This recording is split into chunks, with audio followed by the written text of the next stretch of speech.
On va parler maintenant d'un phénomène important dans un circuit en courant alternatif, c'est le phénomène de résonance.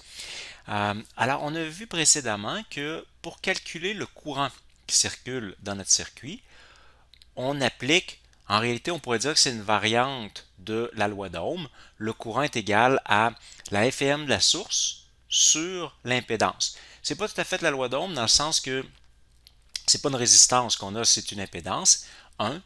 Puis deux, on parle ici des amplitudes. Donc la formule qui est là s'applique seulement aux amplitudes. J'aurais pas le droit, par exemple, de dire que le courant instantané est égal à la FEM instantanée de la source divisée par Z. Ça s'applique seulement vraiment sur les amplitudes. Donc Z, l'impédance, on se rappelle qu'on la calculait en faisant la racine de R carré plus XL moins XC au carré. Posons-nous la question maintenant, supposons que j'ai une bobine, un condensateur et une résistance dans un circuit. Qu'est-ce qui me donnerait, quelle est la configuration, si vous voulez, qui me donnerait la plus petite impédance possible dans mon circuit de manière à augmenter le courant le plus possible? Alors, si on veut augmenter le courant, il faut que Z soit le plus petit possible. Et si on regarde maintenant dans la formule de Z, on a R au carré plus XL moins XC au carré. Donc ici, on a une soustraction. Alors clairement, la plus petite valeur qu'on peut obtenir pour l'impédance, c'est lorsque la soustraction qui est ici va être égale à 0. En fait, on veut avoir la plus petite valeur possible ici. Donc, ça nous arriverait quand XL est égal à XC. Alors, il faudrait que les deux réactances, en fait, soient égales. C'est à ce moment-là qu'on dit qu'on est en résonance. Donc, quand est-ce que ça arrive? XL, c'est égal à oméga L. XC, c'est égal à 1 sur oméga C. Alors, si on isole oméga, donc je l'envoie à gauche, puis j'envoie le L en bas, alors ça me donne oméga carré égale 1 sur LC. Donc, oméga égale 1 sur racine de LC. J'ai ajouté oméga 0 ici. Donc, c'est ce qu'on appelle la fréquence de résonance. Donc, c'est pour ça qu'on ajoute le 0. Alors, c'est égal à 1 sur racine de LC. Donc, quand la fréquence angulaire va être égale à ça, XL va être égal à XC. Et à ce moment-là, la parenthèse ici va prendre la valeur 0 et l'impédance du circuit va être égale à racine de R carré, c'est-à-dire à R. Autrement dit, je vais avoir ici IM égale EM sur R, alors ça va être tout comme si j'avais seulement la résistance dans le circuit. Autrement dit, la bobine et le condensateur qui s'opposent, leur flèche va avoir la même longueur, leur amplitude va avoir la même longueur. Alors comme ils s'opposent, ils vont s'annuler et ça va faire comme si j'avais seulement une résistance dans mon circuit. Ici, on a un graphique qui nous donnerait le courant en fonction de la fréquence. Alors, on voit qu'ici, on a un certain courant, puis là, le courant augmente jusqu'à une valeur maximale, puis ensuite, il diminue. Donc, la fréquence pour laquelle on a la valeur maximale, c'est justement la fréquence de résonance, donc 1 sur racine de LC. Si on regarde maintenant qu'est-ce qui arrive avec la constante de phase, alors on se rappelle de la formule pour calculer la constante de phase. On avait ceci. Et donc, quand XL est égal à XC, ben, le numérateur va être égal à 0. Alors, on va avoir tangente égale 0. Alors, quel angle qui nous donne une tangente égale à 0? C'est pour 0. Donc, ça veut dire que quand on est en résonance, la constante de phase est égale à 0. Et donc, dans ce temps-là, le courant va être en phase avec la source. Ici, on voit le diagramme de Fresnel qu'on obtiendrait dans un cas où on est en résonance. Alors, vous voyez, bon, j'ai pris un temps quelconque, oméga t. La source, c'est la flèche rouge. Et comme on a une constante de phase égale à 0, ça veut dire que la résistance va être en phase avec la source, parce que le courant est en phase avec la source. Donc, les deux flèches sont l'une par-dessus l'autre ici. Puis ensuite, à 90 degrés du courant, vous avez la bobine et le condensateur, mais dans le cas particulier de la résonance, les deux flèches en question sont égales. Donc, la bobine et le condensateur s'opposent et s'annulent. Alors, il nous reste seulement, au bout du compte, la résistance, qui a, en fait, la flèche de la résistance va avoir exactement la même longueur que la source, puis elle va être en phase avec la source. Donc, en fait, ça va nous donner un circuit comme si la bobine et le condensateur n'étaient pas là puisqu'ils vont s'annuler. J'aurais exactement la même situation si j'enlevais la bobine et le condensateur finalement. Je voudrais faire un petit exemple numérique pour illustrer ce dont on vient de discuter avec la résonance. En fait, c'est l'exemple 12.6 que vous avez dans votre volume. C'est une radio AM. Alors, on dit, vous voulez fabriquer un récepteur radio AM à l'aide d'un circuit dont l'inductance est de 55 microhenry et la résistance 0,3 ohms. Vous remarquez que la résistance est quand même pas mal petite, 0,3 ohms. Le syntonisateur est un condensateur variable. En fait, quand on ajuste, supposons que j'ajuste la fréquence d'un récepteur radio, ce que je change en réalité, c'est la capacité d'un condensateur variable. Le signal radio a une fréquence de 730 kHz et il produit une force électromotrice de 5 millivolts d'amplitude. Donc, en fait, le signal radio, c'est une onde électromagnétique qui arrive et lorsqu'il arrive dans le circuit, il va produire par induction une force électromotrice dans le circuit. Donc, c'est comme si on avait une source en réalité de courant alternatif et de 5 millivolts d'amplitude. Alors, on nous pose trois questions par rapport à ça. Quelle est la valeur de la capacité du condensateur pour que le circuit soit en résonance à cette fréquence-là? Ensuite, on va vouloir calculer l'amplitude du courant dans le circuit. Et à la question C, on verra tantôt, là, on parle d'une autre onde. Donc, commençons par les deux premières. Il nous faut la valeur de la capacité du condensateur pour qu'on soit en résonance à cette fréquence-là. Alors, je vous rappelle la formule. La fréquence angulaire de résonance, on la trouve en faisant 1 sur racine de LC. Donc, nous, on va trouver d'abord la fréquence angulaire de résonance. C égale à 2π fois la fréquence de résonance. C'est toujours ça le rapport entre la fréquence angulaire et la fréquence. Il s'agit de multiplier la fréquence par 2π. Donc, nous, dans notre cas, on veut que ça soit 730 kHz, donc 730 000 Hz. Alors, on peut faire le calcul pour la fréquence angulaire. Ça donne 4,59 fois 10 exposant 6. Ça serait des radians par seconde, vu que c'est une fréquence angulaire. Ensuite, tout simplement, on reprend ça et on met ça dans notre autre formule. Alors, 4,59 fois 10 exposant 6 pour notre fréquence angulaire de résonance. Et ensuite, ici, on avait une bobine d'induction de 55 microhenry. Donc, 55 microhenry ici, par 10 moins 6. Et il nous reste à calculer tout simplement la capacité de notre condensateur. Ça donne 8,64 fois 10 exposant moins 10 farad. Ou encore, vu que c'est moins 10, on pourrait l'exprimer en nanofarad. Là, ça nous donnerait 0,864 nanofarad. Alors, ça serait la capacité du condensateur qui nous donnerait une résonance à cette fréquence-là. Ensuite, quelle est l'amplitude du courant dans le circuit à ce moment-là? Eh bien, justement, quand on est en résonance, l'impédance du circuit est tout simplement égale à la résistance. Alors, on peut calculer l'amplitude du courant en divisant l'amplitude ou la FEM de la source par la résistance. Donc, on va avoir, dans notre cas, on avait 5 millivolts. Je vais aller voir les données. 5 millivolts d'amplitude et la résistance était de 0,30 ohms.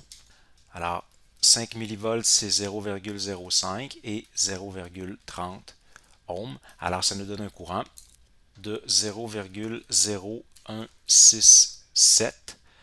Donc, c'est des ampères. Alors, on pourrait dire 16,7 milliampères. Dans le fond, le principe d'un récepteur radio comme ça, c'est que le courant, dans le fond, l'onde qui arrive génère une FEM de 5 millivolts. Alors, c'est pas beaucoup, 5 millivolts. Alors, qu'est-ce qu'on veut? C'est que dans notre circuit, il circule le plus grand courant possible. Donc, dans le fond, on s'arrange pour avoir une petite résistance d'abord.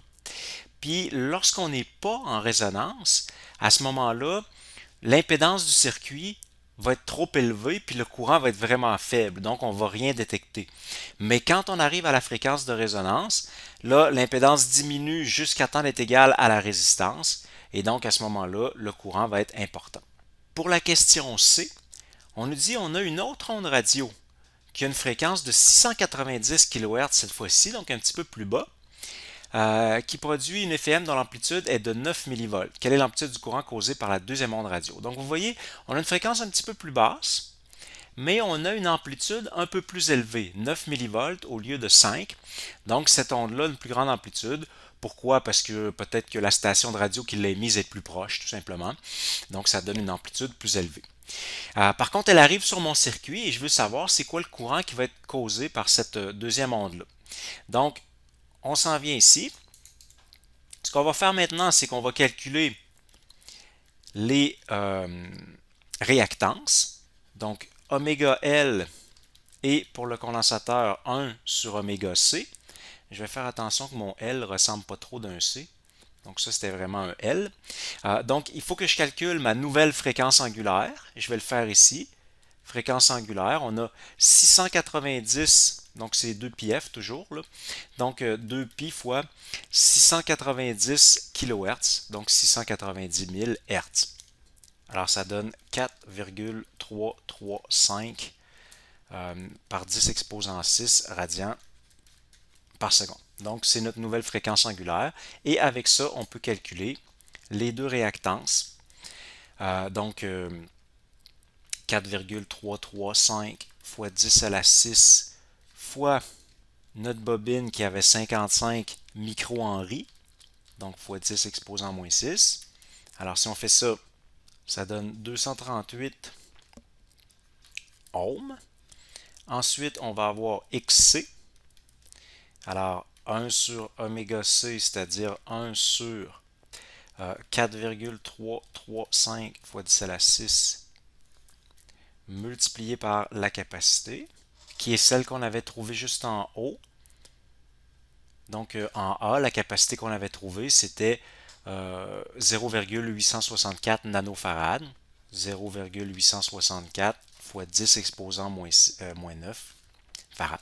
Alors, le calcul va nous donner, ça donne 267 ohms.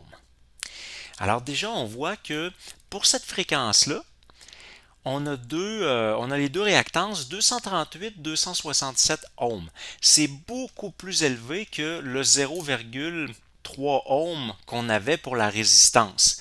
Alors, ça va créer une impédance importante. D'ailleurs, justement, l'impédance du circuit, donc racine de R carré plus XL moins XC au carré.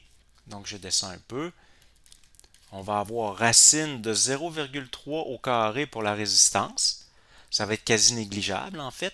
Puis ensuite, XL moins XC. Alors, vous voyez, on a 238 moins 267. Mais cette fois-ci, ça ne s'annulera pas, contrairement au cas où on était en résonance. Alors, ça donne 28,5 ohms comme impédance pour le circuit. Donc, c'est énormément plus que quand on était en résonance où on avait seulement le 0,3 ohm de la résistance. Maintenant, pour ce qui est de l'amplitude du courant, alors on le calcule en faisant IM égale EM sur Z. Donc, le EM, c'était 9 millivolts que cette onde-là générait dans notre circuit. Et ensuite, on va avoir 28,5 ohms, pardon. Alors, ça donne 3,16 fois 10 exposant moins 4 ampères. Donc, peut-être si on l'exprime en milliampères, ça ferait 0,314 milliampères. Alors, vous voyez la différence par rapport à la résonance. On a toujours le même circuit, on n'a rien changé. On a juste changé la fréquence de l'onde d'incidence et on a une fraction de milliampère, un tiers de milliampère à peu près, tandis que tout à l'heure, on avait 16,7 milliampères. Alors, qu'est-ce que ça va faire? C'est que cette onde-là, vu qu'elle n'est pas en résonance avec notre circuit, l'amplitude de son courant va demeurer très très faible. Donc, on ne va pas l'apercevoir ou l'entendre si vous voulez, tandis que l'onde qui avait la bonne fréquence, elle, on va l'entendre, puisque l'amplitude de son courant va être importante. Je voudrais faire tester votre compréhension 12.5 que vous avez dans le volume pour bien qu'on s'approprie le diagramme de Fresnel. On nous dit dans un circuit RLC en série, D'ailleurs, en passant, on va se limiter dans ce chapitre-là au circuit RLC en série. On va pas mettre euh, des bobines condensateurs en parallèle, par exemple. Donc, ça fait qu'il y a toujours un seul courant dans le circuit puisqu'on est en série. Alors, on nous donne ici les amplitudes des différences de potentiel sur chaque composant. Vous avez 8 volts sur la résistance, 6 volts sur le condensateur, puis 4 volts sur la bobine. Donc, on a ça comme données. Et là, on nous pose comme question, le courant est-il en avance, en retard ou en phase avec la FM? Puis ensuite, la fréquence angulaire est-il plus petite, égale ou plus grande à la fréquence de résonance du circuit? Euh, pour répondre à ça, on va tracer le diagramme de Fresnel. Donc, je vais enlever ou je vais rapetisser un petit peu ma boîte ici. Donc, je me suis laissé ici des flèches qui vont représenter ma source, la résistance, la bobine, puis le condensateur. Donc, ici, commençons par mettre, par exemple, la résistance. On a 8 volts. Donc, la résistance, ça va être ma flèche jaune ici. Je peux la mettre n'importe où. Donc, je vais commencer par simplicité. Je vais la mettre tout simplement sur l'axe des X. Tiens, 8 volts. Bon, normalement, je pourrais le faire à l'échelle, mesurer exactement, mais je vais juste essayer de respecter à peu près les proportions. Donc ça représenterait 8 volts. Ça veut dire que mon condensateur, il y a 6 volts, donc il va être un peu plus court. Donc je vais venir le mettre, il faut que je le mette à 90 degrés, puis en retard sur le courant. Donc je vais le mettre comme ça ici. Vous voyez, je l'ai mis légèrement plus court que la résistance. Donc je vais mettre ici delta VCM, c'est là. Ça, c'est ma résistance qui est là.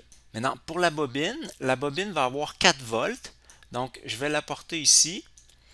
Puis 4 volts, c'est la moitié de 8, donc ça devrait avoir la moitié de la longueur de la flèche de la résistance.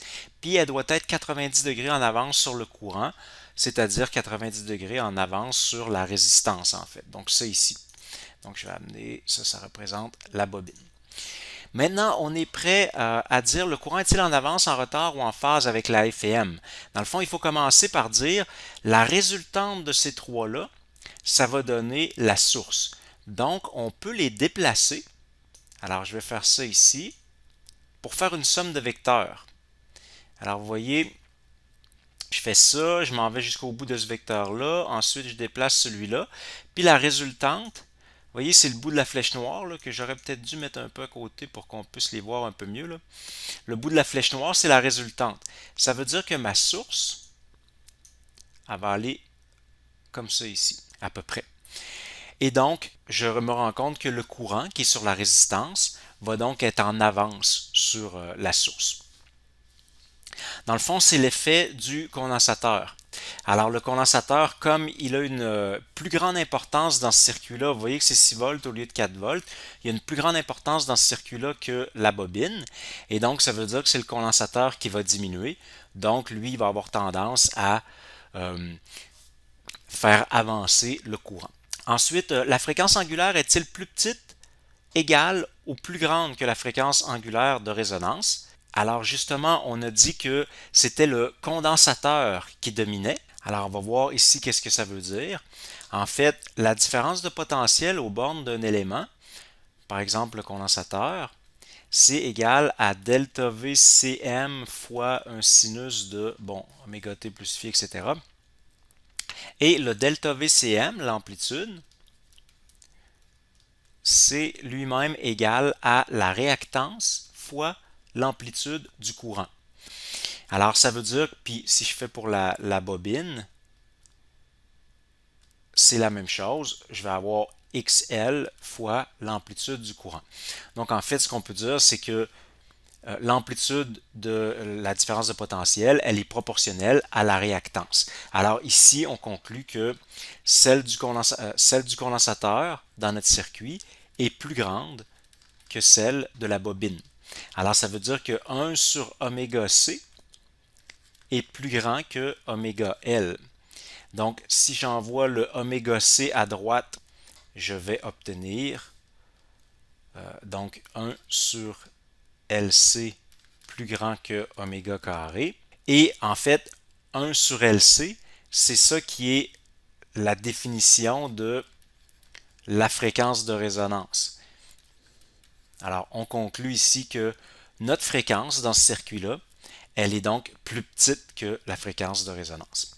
Et c'est logique quand on y pense parce que, justement, si elle est plus petite, ça donne plus d'importance au condensateur parce que la réactance du condensateur, c'est 1 sur oméga C. Alors, plus la fréquence est petite, plus la réactance du condensateur augmente, donc c'est normal que ça lui donne plus d'importance.